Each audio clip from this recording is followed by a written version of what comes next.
Salut tout le monde, c'est Davonrix. Aujourd'hui on va parler de cloud gaming. Alors cette vidéo elle est pas faite pour dire si le cloud gaming c'est bien ou c'est mal, cette vidéo c'est tout simplement pour vous rappeler un petit peu ce qui arrive en termes de cloud gaming dans les prochaines années, ce qui existe déjà. Du coup voilà, je vais parler de cloud gaming en général.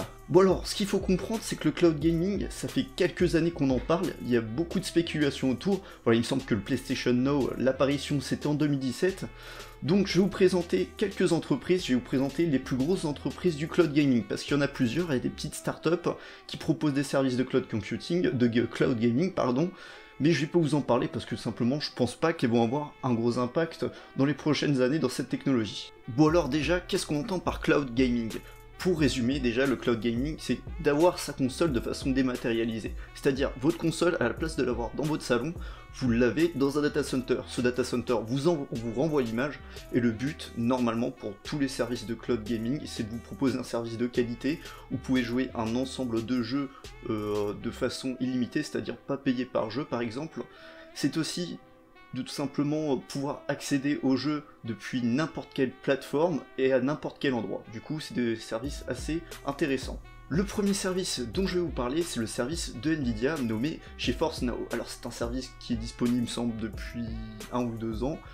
Donc, Nvidia GeForce Now, ça vous propose de louer en gros cette machine, et sur cette machine là vous pouvez faire tourner un ensemble de jeux, des jeux gratuits tels que par exemple Unturned, Fortnite, et aussi des jeux payants, par exemple GTA V. Bon, le seul truc qui est un petit peu bizarre, c'est que sur GeForce Now, pour les jeux, on va dire AAA, les gros titres comme GTA V, Rainbow Six, et ben tout simplement il va falloir détenir le jeu. Et en fait, quand vous vous connectez sur GeForce Now, vous vous connectez à votre jeu Steam et là, soit vous achetez le jeu ou soit vous l'avez déjà et du coup vous pouvez y jouer instantanément. Au niveau du prix, c'est 9€ plus après les titres qu'il faut que vous achetiez sur Uplay, sur Steam séparément. Le truc que je trouve un petit peu étrange avec ce service, c'est que vous pouvez utiliser que sur PC, Mac, enfin quand je dis PC, c'est Windows et Mac, et aussi sur la Nvidia Shield, qui est une espèce de console, box télévision que propose Nvidia. Deuxième entreprise à offrir ce service de cloud gaming, c'est Sony avec sa PlayStation Now, enfin son PlayStation Now ou sa PlayStation Now. D'ailleurs, GeForce Now, PlayStation Now, pas très original dans ce domaine. Le PlayStation Now, c'est tout simplement pouvoir accéder à un ensemble de jeux PlayStation à partir de 9€ par mois, enfin d'ailleurs il n'y a que 9€ par mois, c'est un forfait de 9€ par mois et vous allez avoir un catalogue de 800 jeux. Bon, ces 800 jeux, qu'on se dise tout de suite, c'est pas des jeux qui sont tous géniaux, c'est-à-dire que vous n'allez pas avoir les derniers jeux tels que GTA V, Rainbow, à chaque fois je prends les mêmes exemples, mais c'est parce que j'ai que ceux-là en tête. Hein. Et voilà, vous n'allez pas avoir par exemple Apex, mais par contre vous allez avoir des jeux de PS2, PS1 même, à vérifier je me demande, PS3, PS4, donc de ce point de vue-là, c'est super intéressant parce que ça peut vous offrir une alternative si vous avez qu'un seul ordinateur.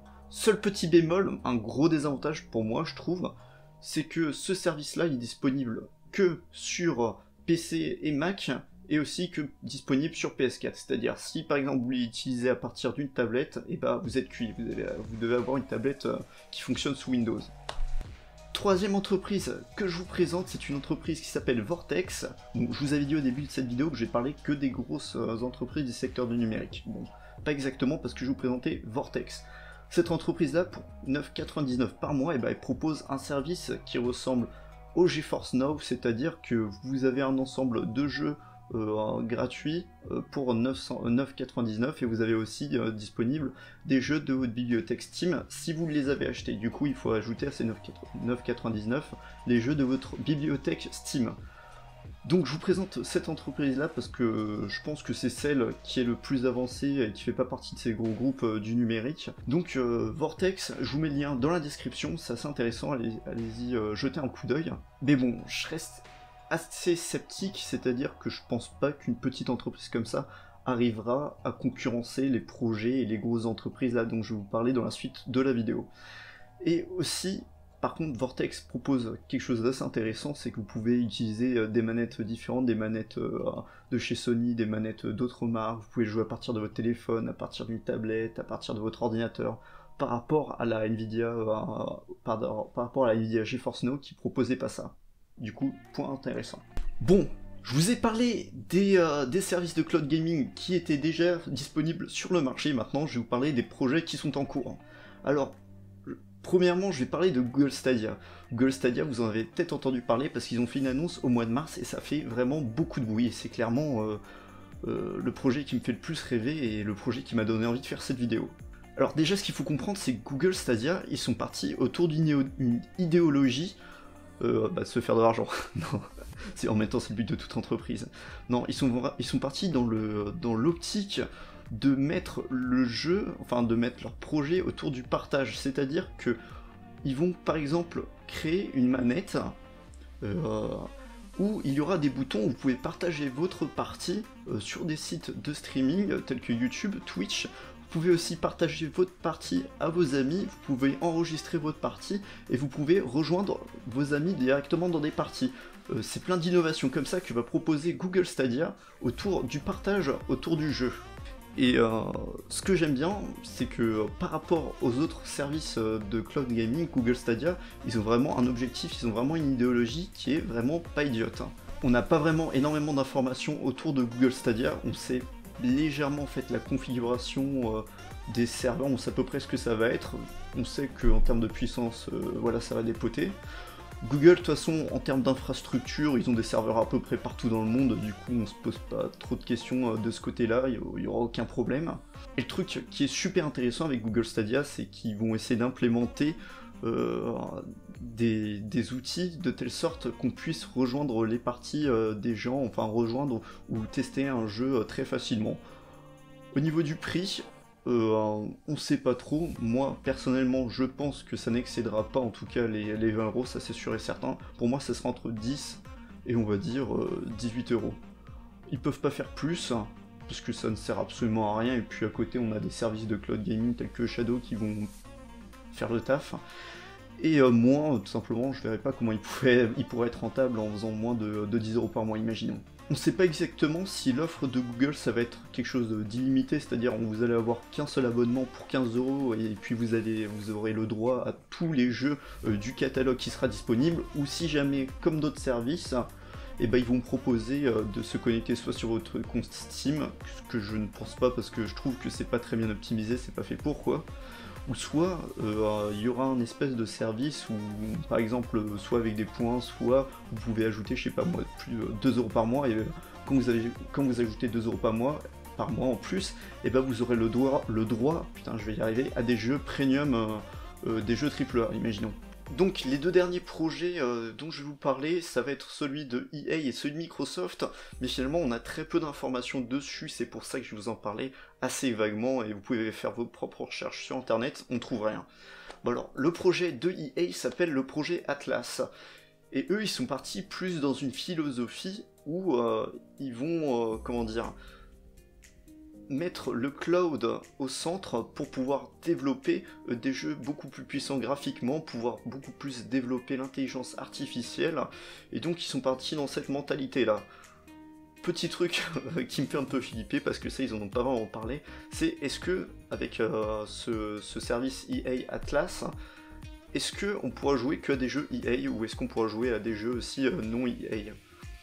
C'est la question que je me pose, très clairement, j'espère pas, parce que si on reste réduit aux jeux de EA, je pense que le service il va un petit peu bider quoi.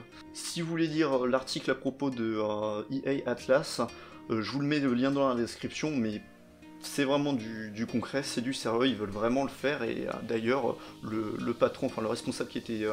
la personne qui était responsable de ce service le justifiait en disant qu'ils avaient mis plus de 1000 personnes à travailler.